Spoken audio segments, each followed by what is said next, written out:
I really have a great impression of midshipmen cadets in that you all have made a commitment early on. You figured it out that you want to make a commitment to service to your country, and you're getting ready for that now, and you're going to go out and do good and great things for God and country, and I'm grateful, and I offer my thanks.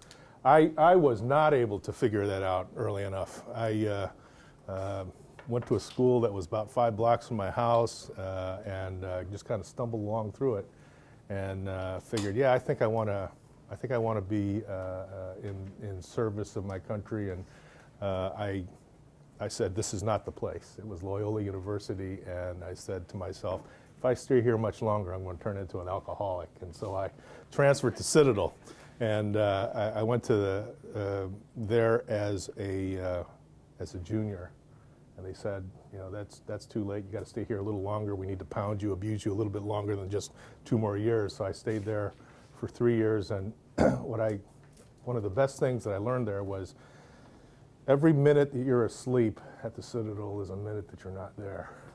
And it worked out well for me, but again, I'm very impressed with you all. I graduated from Citadel, was commissioned infantry in the Army, and the last part of a service academy that I'll mention is I remember as an infantry captain, company commander, kicking rocks out in the field, and the battalion commander comes by and hears us telling stories about being at the academy and at Citadel and all, and he said, you know, when I was at West Point, he said, I always found it took so long to go from West Point to wherever I was going, typically, you know, New York or something like that, and getting back always happened so fast. He said, I finally figured it out. He said, West Point just sucks. I said, yes, sir, okay. I think a great way to begin a discussion or a presentation on the U.S. Japan relationship is to kind of raise a great figure at the very beginning. And let me tell you about a fella named Mike Mansfield. Mike Mansfield was born in 1903, and when he was 14 years old, he decided to leave home. He left home to join the fray and be in the Navy. Served in the Navy, and after the Navy found out about a couple years later, they said, what the hell are you doing here?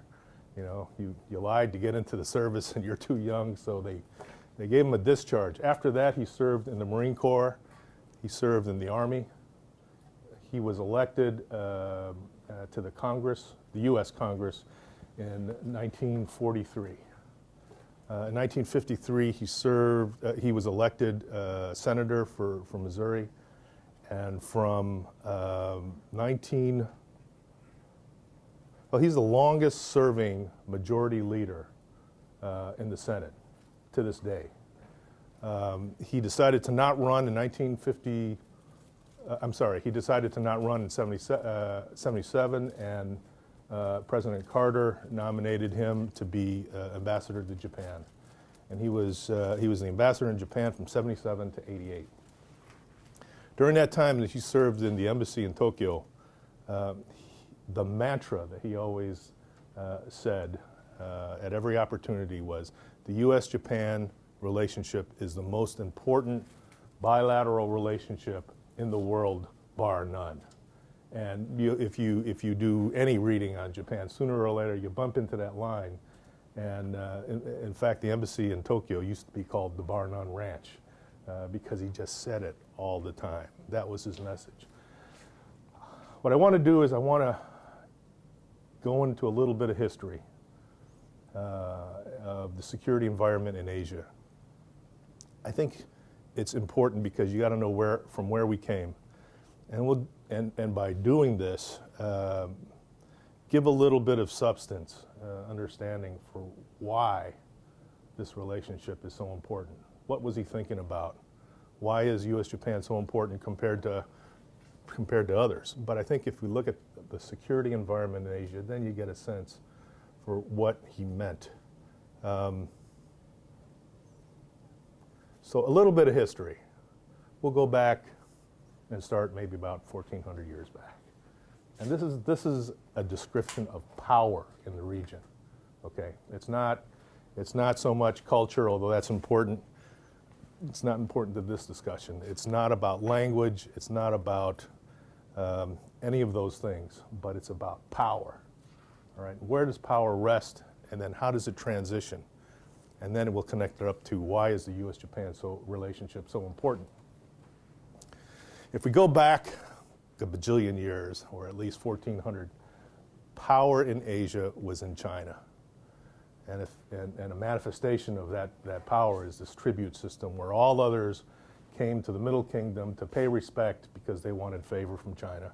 They wanted that favor manifested in trade, in security, in everything when it comes to being in that region. China was where the center of power was until what happened?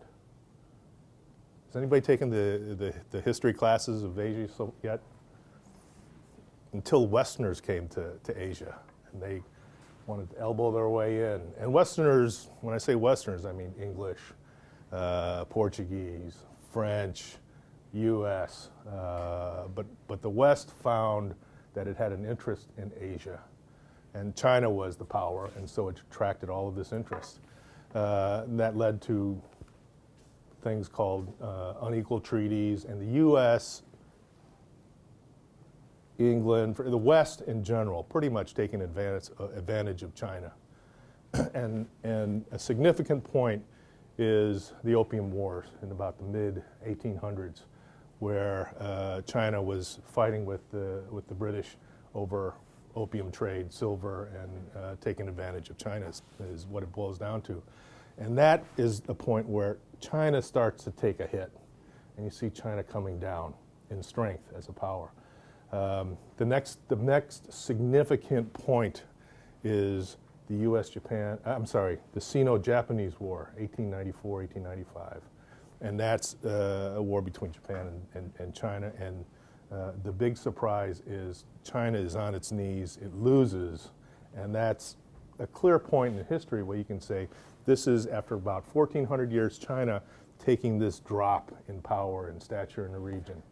And the nail that puts China down when it comes to the powers otherwise is the Japan-Russia War, 1904, 1905, when Japan, against all odds, against everyone else's expectations around the world, thought Japan was going to take a hit and would lose.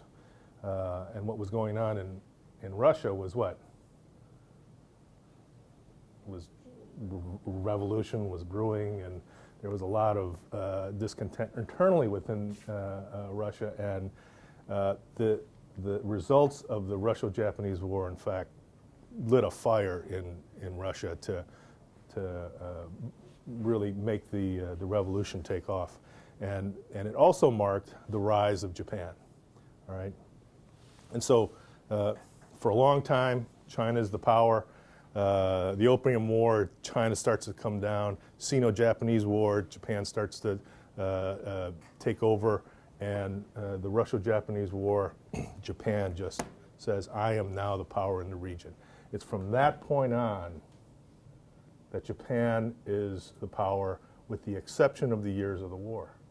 And so if you take a step back from all of this, the point is there's only been one power in Asia at one time. If you think of Europe, it's very different, right?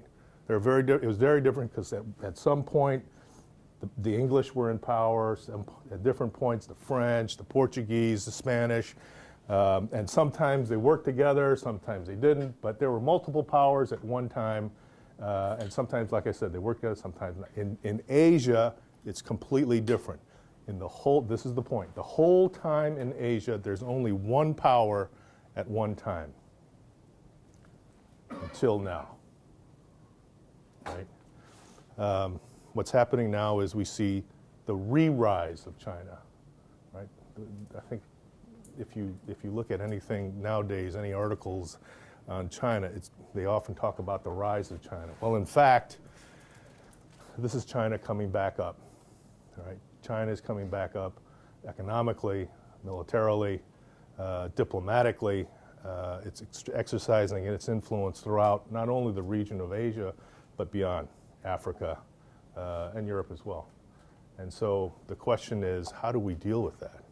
All right. So that brings you up to date in about 5 minutes, 1,400 years or so worth of how the transition of power has occurred in Asia.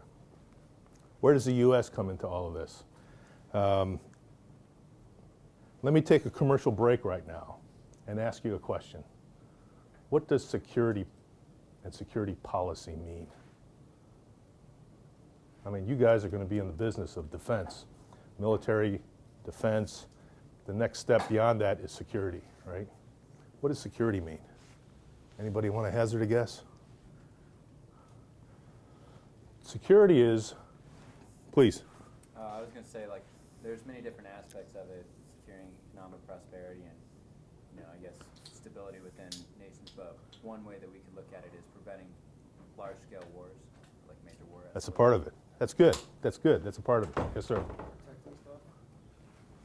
That's a part of it too. Anybody else? Making sure that you can always do whatever you want to do. That's also part of it. That's good. That's good. I was a student. I wasn't a very good student either. I was a student at Naval Postgraduate School in the Asian seminar, and I was struggling to stay awake. And I was in my seat, and in the seminar room, there's one big table in the middle. Students are sitting around, and the professor's at the head of the table. And at that time, it was a fellow named Claude Buss, who has been my mentor since, and until he passed away. But I remember barely staying awake, and there was this Air Force guy who was a Korea Foreign Area Officer to be, and we were talking about Korea, and this fella raised his hand and he said, "Well, that's just our fault, Dr. Buss." And Dr. Buss says, "Well, what do you mean by that?" And he says, "The problem with our security policy to Korea is that we've never been consistent." And Dr. Buss said, "Wait a second. If there's one thing you need to learn and take with you as you graduate from here, it's this." And I'm not a good student, but I know what I need to listen up to, and so I decided to wipe the sleep out of my eyes and pay attention. And he said, "The purpose of security policy is not to be consistent." That is not the purpose of security and security policy. The purpose of security policy is to protect and to advance your own selfish national interests, period. All right? If your national interests change, then you can change your security policy, right? But if your interests are, as you pretty much have all already said, to have the freedom to act, economic prosperity, human rights, things like that, they can be very broad in principle, but as the specifics change, of course you should change your national security policy, because the purpose of national security policy is to protect and advance your own selfish national interests. And I use that story with the Japanese often because I'm a security guy and I'm a U.S. Japan Alliance manager. And a lot of them look at me as, "Well, Sakota, you work on the alliance, you're a good guy, you're our friend." And I say, "Well, I am your friend. I like being your friend. But don't think for a minute that what I'm doing is because I like to eat sushi, I like to drink Japanese beer, and I like to necessarily just be with you guys." All right? The purpose of security policy is to protect and advance your own selfish national interests. And if you're serving in your national interest, it's not an embarrassing thing to be selfish. It's not an embarrassing thing to be working in that way, all right? And this is how an alliance works. An alliance works because Captain Takahashi's national interests and U.S. national interests overlap. And as long as we overlap, we can both be working within this scope of overlapping national interests selfishly to achieve mutual objectives. right? If you walk away from anything of any value in this hour, that's the point, okay? Let's go back into history a little bit in the U.S. Japan relationship. This is a propitious year. It's a significant year because it marks the 50th anniversary of the current treaty. The current treaty. But the U.S.-Japan security relationship didn't begin 50 years ago, right? When did it begin? This is a pretty cool story. What? Yeah, philosophically, I guess I'd take that. And that's when Perry went to Japan, did his thing, and concluded the agreement and left. I think that's what you're suggesting, right? You're right, that's the beginning of it. But the formal security relationship began when? Say again? 1945. Is that right? 46? Let's back up. Let's say, what was that, 53? Did you say 53? Yes, sir. I kind of like that. Let's put that question on ice for a moment. Let's put that question on ice for a moment. When did World War II, when did the conflict of World War II begin? Say again? Don't be shy. Don't give me the impression that midshipmen are shy. Please. 1933. 33? I kind of like that. What are you thinking about when you say 33? Japan and China. And? 33 popped in my head for some reason. Okay. Anything else? Invasion of Poland. Invasion of Poland? What year is that? 39, wasn't it? German invasion of Poland? 1939. 1933 we see that. Wasn't it the beginning of the ground hostilities between Japan and China? I kind of like that. Anybody else? Arguably, I think, and this isn't definitive because people would argue it's not. Arguably, March 18th, 1931 could be said to be the beginning of conflict that led to World War II. It's when Japan first started to make its move to go into Manchuria, right? But typically when I ask that question in Europe, they'll say something like 1939, or Americans will say something like December 1941. Some Europeans give a real interesting answer, and they say World War II began when World War I ended. But 1931, let's say, arguably, is the beginning of the conflict. And if you think about the maelstrom of politics and the military position in Japan at that time, I would say, without embarrassment in front of Captain Takahashi, that this is when the military decided to take more authority than they really had. That's a part of the problem. Another part of the situation is this is a time when the political and policy figures step down from their authority. And at the same time, scholars and journalists step down from their responsibility of stepping up. And the military had greater leadership on governmental decisions. And so this war that started in 1931, or the conflict that started in 1931, all the way up to the surrender in 1945. In 1945, the Japanese people looked at the military and say, doggone it, you're the ones that brought this mess on us, right? And that's something that the Japanese military and Japanese people and government struggle with to this day. That's a part of the landscape, and that's why I thought it's important to go through this. And we'll get into that a little bit more later on. But now let's get back to, now we're up in 1945. How long did the occupation last?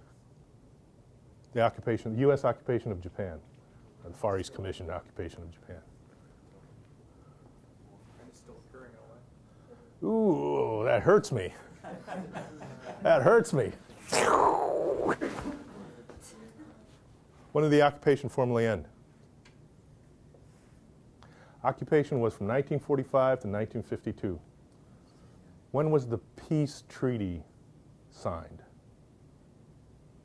This is the really interesting part of history, I think, when it comes to U.S. Japan relationship and how quick we came to the conclusion that we want Japan as an ally.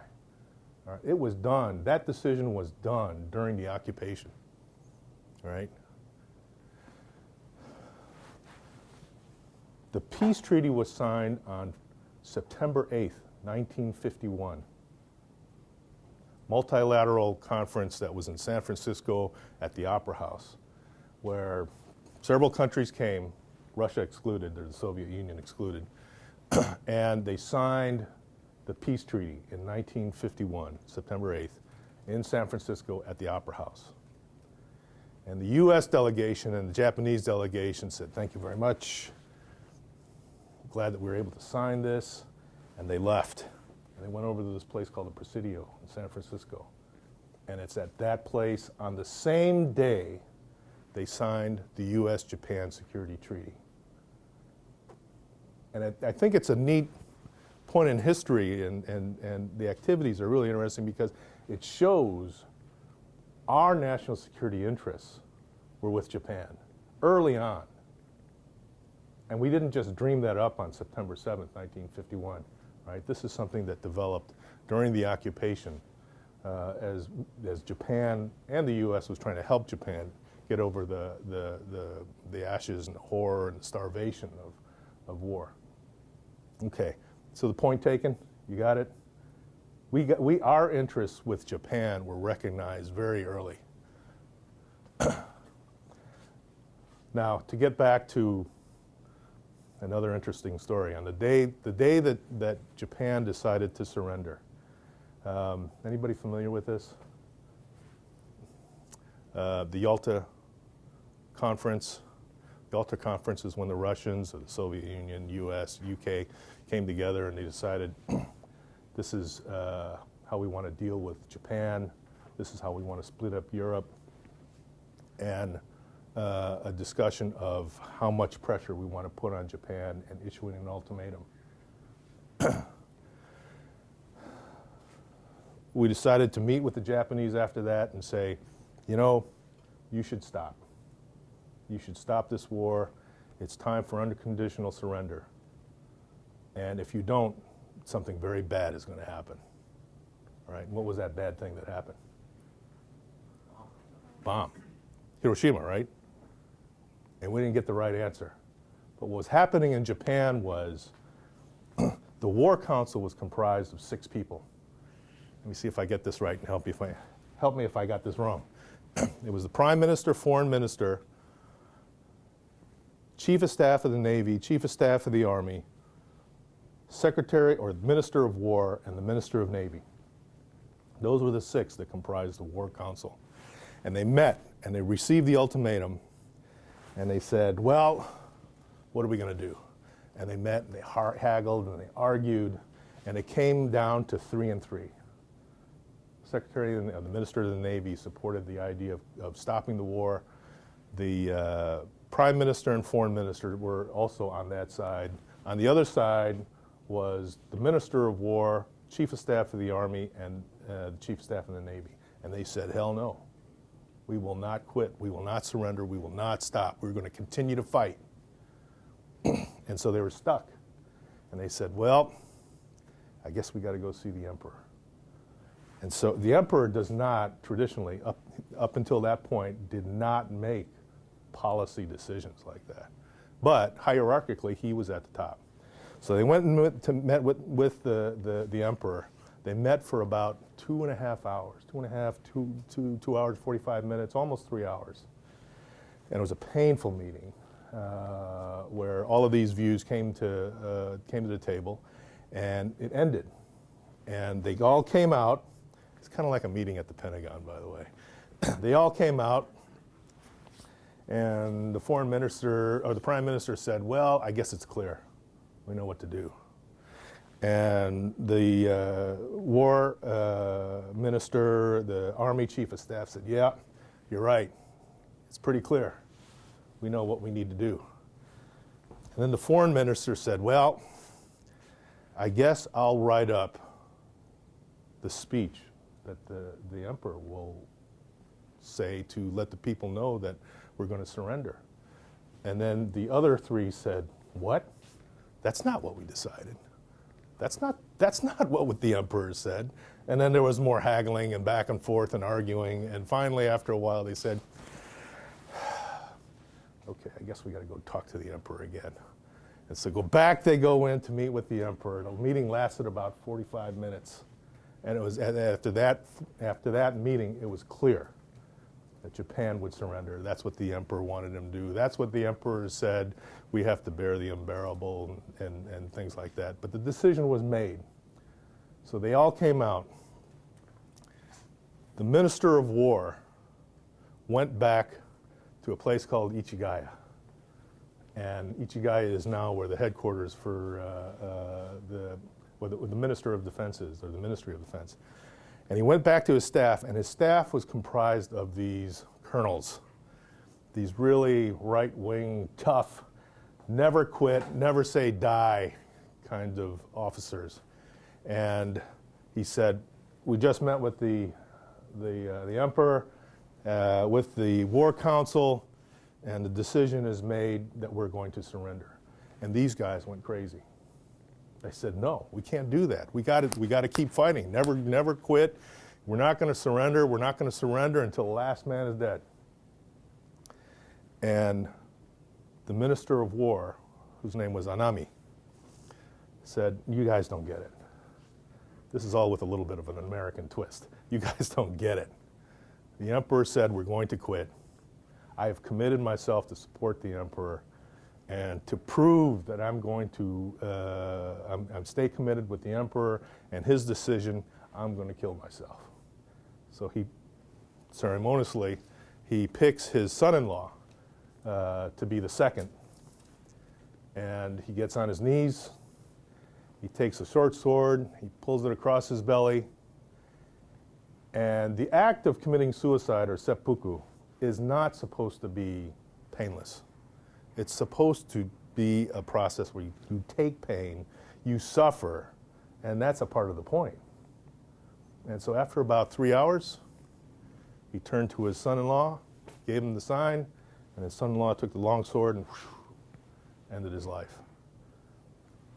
I think that point is important because it's the point where the pendulum swings in Japan. Remember I said that Japan in 1931, the military attitude was it exercised more authority than it had. The pendulum at that time was to one extreme, and that's the way Japan governed.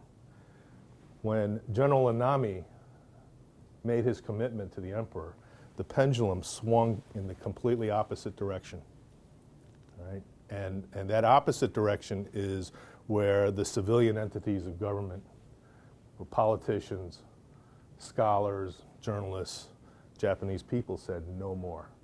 And never again will we allow the military to take over governance as they did before. Now that's an extreme, all right? But it's from that time that Japan has worked to bring that pendulum down a little bit, all right, to take it away from that extreme. Some of those things that we're still working with when it comes to those extremes with the military are things like Article 9 of the Constitution. And Article 9 of Japan's Constitution is really comprised of two parts. The first paragraph is that Japan swears the sovereign right to wage war, essentially.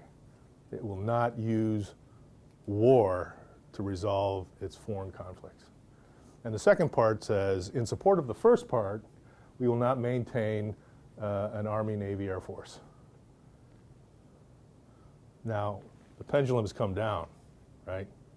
And that's why when you look at the Kaijo Jieitai, the Japanese Maritime Self-Defense Force, the Air Self-Defense Force, the Ground Self-Defense Force, you know, you look at it and you say, wow, that looks like a military, because Japan's extreme has come down. And those forces have proven themselves to take on a role, to fulfill a role that serves clearly a positive aspect of Japan's national interests and its security policies. and an examination of the missions, the roles that it now takes on is evidence of that.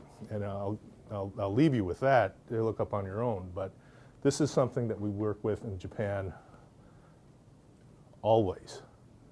Because one of the things that has come out of Article 9 is this thing called the prohibition of collective self-defense. That Japan decides upon its own that it will not undertake collective defense operations, planning, exchanges, because that's a self-imposed constraint. It goes too far, even for right now. And if you're an American and you hear that, especially if you're an American planner, you think, how in the world do I write Japan into a plan? Because I don't know what that means. Right? And the only ones that know what that means are the Japanese themselves. And so the dialogue is constantly a part of what is it, in fact, that Japan can and cannot do. Those are the words that Prime Minister Hashimoto used after issuing the Joint Security Declaration on April 17th, 1996. It was the roadmap on how we're going to move forward after the Cold War. What is the value? What is the rationale for the U.S. Japan alliance with the Soviet Union gone, that threat gone, and in this new security environment? And one of the journalists asked Hashimoto after this Joint Security Declaration came out, which directed both sides, U.S. and Japan, to review defense cooperation. The journalist said, "Why are you doing this?" And Prime Minister Hashimoto said, "Because we don't know. We don't know what are the things that we can and cannot do." And so this is something that's continuously being clarified between the U.S. and Japan in our alliance. Probably I'm at the point where I should stop, but am I okay? A few more minutes. Let me pick up from that point then.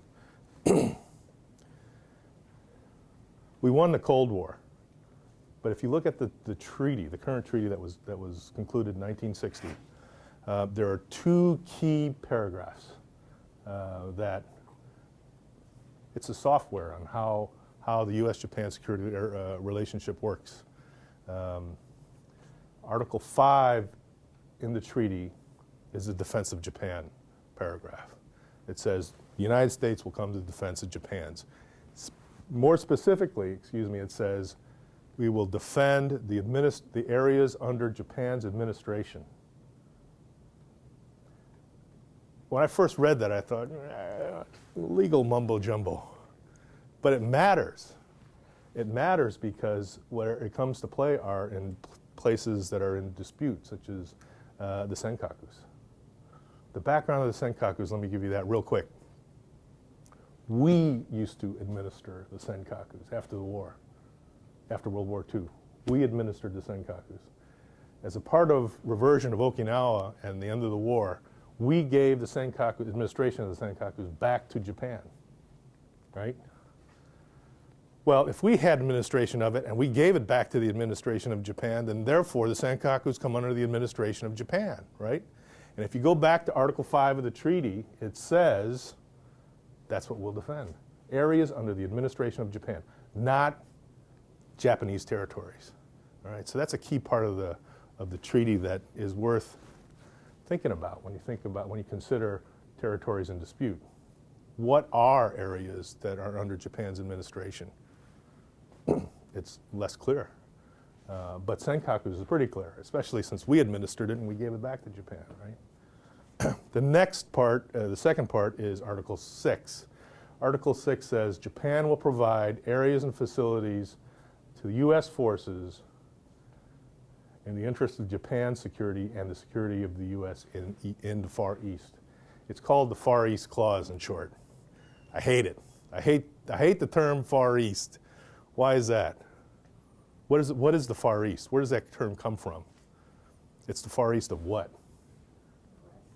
European-centric view of the world. It's the Far East of the British Kingdom, right? The British Empire. So anyhow, nonetheless, it's the Far East, and that's what it says in Article 6. And so that's where Japan steps and says, we will provide you bases, right? It is an infringement on Japanese sovereignty. No question about it, right? But it's something that they decide we're going to do. we're going to do this because we're going to allow U.S. forces to come to Japan, provide security for the defense of Japan, but also provide security in the area of the Far East, which is in U.S. interests and it's in Japan's interests as well. This is something that's really being tested right now with the new administration in Japan. It's a new administration that wants to have Marines move out of Okinawa to a certain degree. They want to have land returns at the bases, but don't necessarily have the answers on where are these units then going to go. But this is something that's being reviewed right now. But it really tests Article 6 of the treaty, in my mind. And so when you look at the newspapers, Japanese newspapers especially, and you see Futenma, and where Futenma is a Marine Corps air station in Okinawa that belongs to 3FEB, and it's in a place in Okinawa that's very congested. Anybody been to Okinawa? What is the shape of Okinawa? Physical shape of Okinawa. I don't remember something from the air.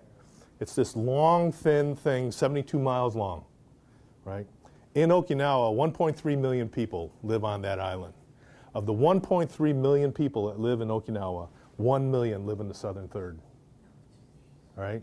Where are our forces? So, there's a reason for that, and it's because the rest of Okinawa is dinosaur country, right? But when we went, there was this terrible incident in September 1995 where a 12-year-old Okinawan schoolgirl was raped in a very calculated way by, originally it was 4 U.S. service members. 3 were prosecuted and convicted, but it compelled the U.S. To the notion that we need to do something about this situation. And the strategy of Okinawa was based on that description and getting U.S. forces in that southern third out of that congested area. And one of those bases and units is Futenma Air Base, where the aviation unit for 3FEB is. And we want to get it out of there and put it in the north. Not necessarily dinosaur country, but it's on the coastline. And that's in contention right now.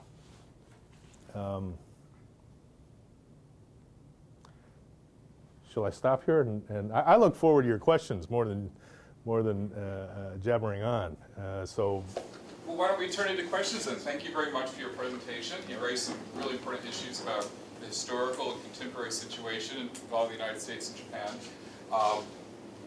Historical situation, the base issue, the issue of the Senkakus. Let's first give him a round of applause for his presentation. We're wasting time. Let's get to the questions. Let's get to the lightning round. The lightning round, here we go. Please. On kind of the last point you brought up, Yeah. with the kind of the independent streak of the new administration and the reviewing of the alliance, how much do you see that as maybe a reaction or an opposition to anything old regime, and how much do you see that as rooted in the ideological base of the party, and we can see that maybe in the future? Ooh, that's excellent question. It's an excellent question, and it's a complicated answer. The DPJ is comprised of a variety of factions of other extremes and parts along the spectrum of ideology. Far right, far left, and everything in between. And what unites them is that they wanted to take power, right? The LDP was in power in Japan for 54 years, right? It has never had, well, with minor exceptions, hasn't had deviation from that liberal Democratic Party rule. And the DPJ is comprised of people, like I said, throughout the spectrum of, we got to get these guys out of there. We need fresh blood. And so your question is an excellent one, because a lot of this is driven, especially Futenma and other things, about being anti-LDP, right? To be against the LDP. Anything they did can't be good, is a lot of the thinking I see in the DPJ. The other part of it is bureaucrat. The bureaucrat, because the LDP has been in power for 54 years, the connection is just old. You know, they got very comfortable with each other. I think it's not all bad, but it's a part of the psyche in the DPJ that, you know, the LDP was bad, we need to get rid of them, and the bureaucrats that were supporting them are also bad. And so anything that they did, like Fatima relocation, that plan's got to be bad. And at least they want the time to review this plan until May is when the Prime Minister said.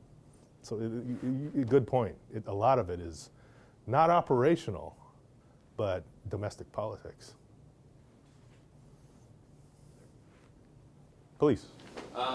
Just a question with regards to operations that aren't exactly, they aren't directly war, but they perhaps support wars. For instance, the refueling operations in the Indian Ocean that the Japanese conducted.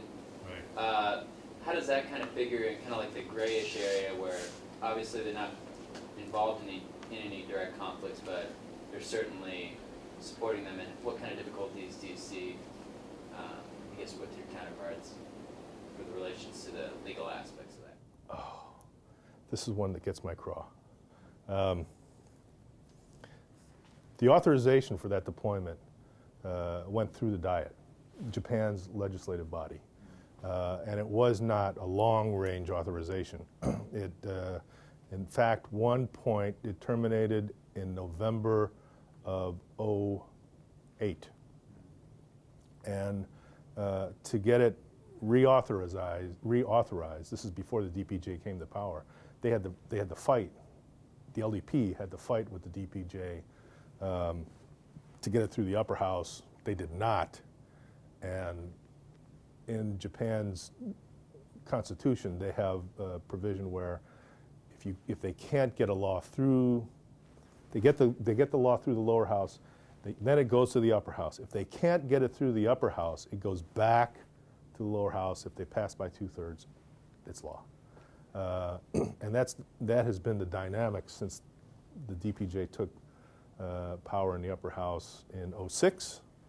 '06, I think it's '06. And then when the DPJ took power of the government, they essentially jerked that authority. They let that authority expire. And so for the last 4 years, it's been a political fight.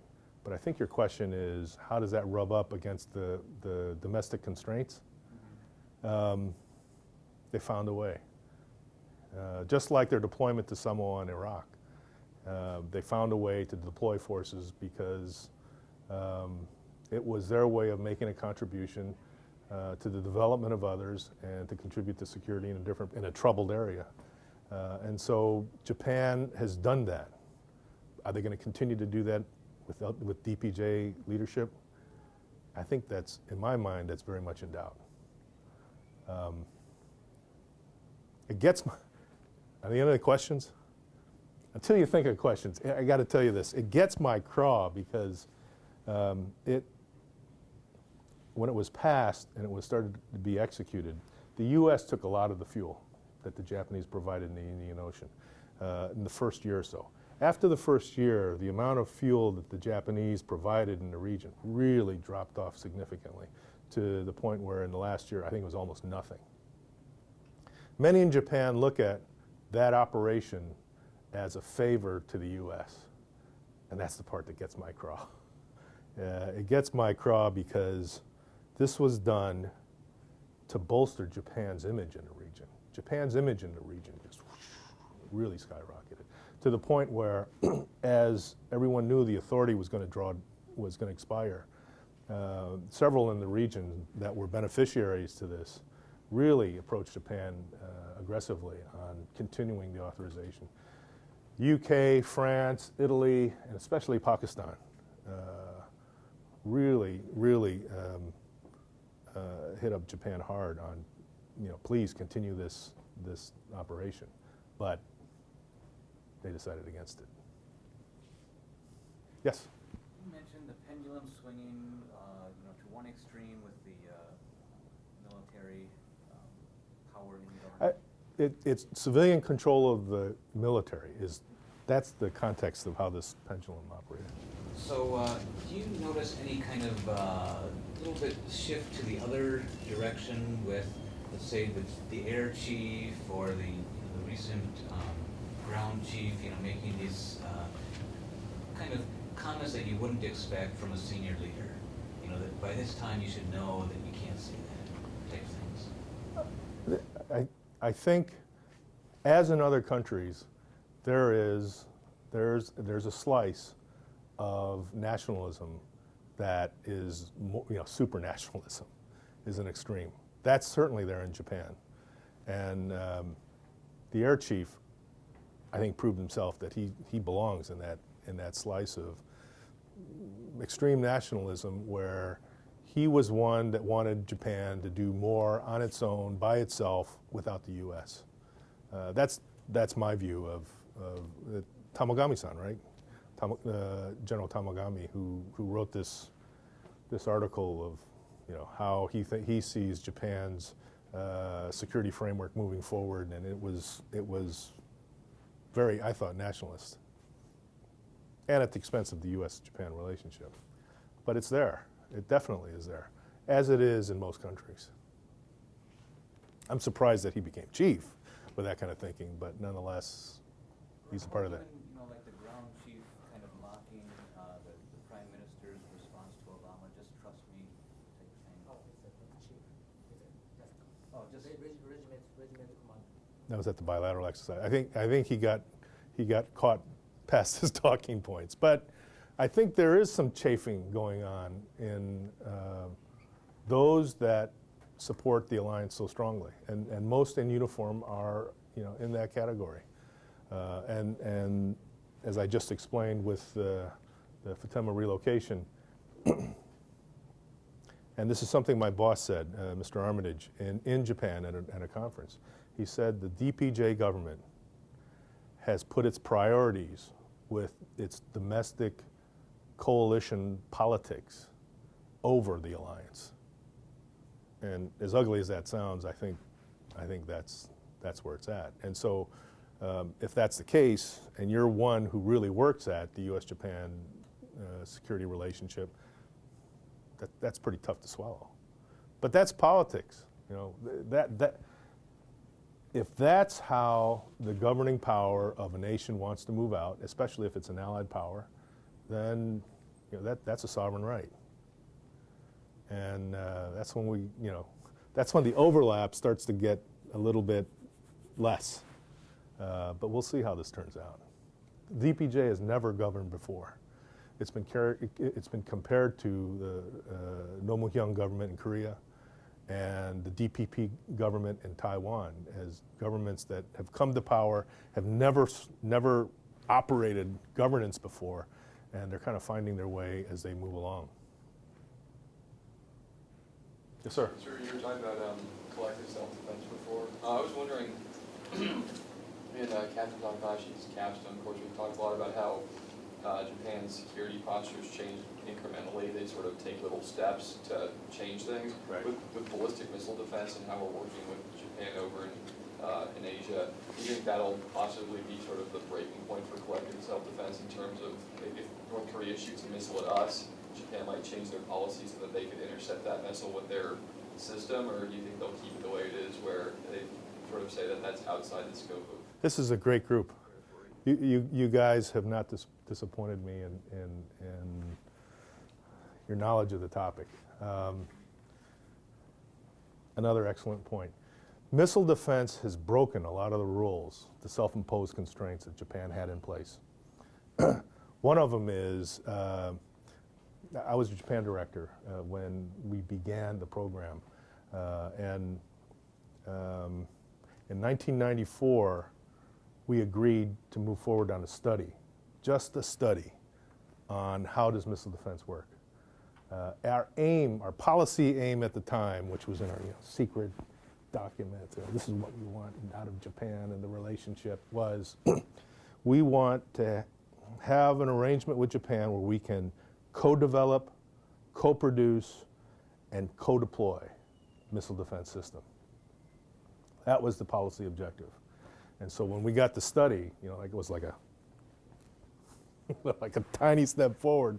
You know, in the Japan shop, we're going, yeah! We thought it was great because it was a step forward, and everyone else was looking at us like we were nuts. You know, we got nothing out of this, but we knew, being Japan managers, Japan nugs, we knew this was a positive development that could possibly lead to other things, and that's exactly what happened. It breaks some of the rules in that collective self-defense means that we cannot have a common command, right? Who's familiar with the command in Korea? The CFC. Anybody has heard of what the CFC is? Combined Forces Command. This is combined and bilateral are technical operational terms that matter a lot, okay?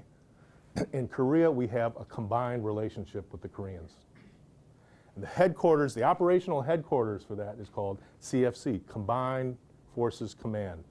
That means we have a U.S. commander, a Korean deputy, right? In the C1, C/J1, C is combined. We have, I'm just making this up now, but to give you the example, a Korean Army guy sitting next to a U.S. Air Force guy sitting next to a Korean Marine, all right? In the J3, there's something similar. You know, a U.S. Army guy sitting next to a Korean Air Force guy. So they're inherently coordinated. They work together day and night throughout. In Japan, that's prohibited. We can't do that, right? So we have U.S. Forces Japan, and we have the Joint Staff Office. Those are the highest operational headquarters in country. And how do you do coordination? You know, how do you do plans? It's a lot tougher, right? With missile defense, we're kind of sneaking through that, past that constraint, right? Because we have the intel system. We have the satellites up in the air that look down, and we can see when things are moving that would become a missile threat. More importantly, and this goes to the Korean challenge, missile defense doesn't work on seconds, right? Seconds are important, but it's not seconds of notification. When the TEL is TEL, Transport Erector Launch Vehicle, is a truck with a missile on it. When the TEL comes out and moves to a launch position, that tells us something. No pun intended. That tells us something, right? When the missile is erected, that tells us something else, right? And this can be like 2 weeks, 3 weeks. So if the intel and the information sharing is good, your queuing, everything else works much better, right? Because you have greater advance warning on what the heck is going on. So you know, the missile defense aspect of the relationship has brought us together so that we have much closer operational coordination than before. Before it was, like I said, U.S. Forces Japan, JSO, and whenever we wanted to coordinate a plan, each side would come up with a plan. They'd come together at a liaison cell. We'd say, okay, when the gun goes off, you go right, we'll go left. All right? All right. They go back and they build plans on that. That's how bilateral relationships work. In Korea, it's combined. Very different, okay? But you're right, missile defense is kind of breaking through those things.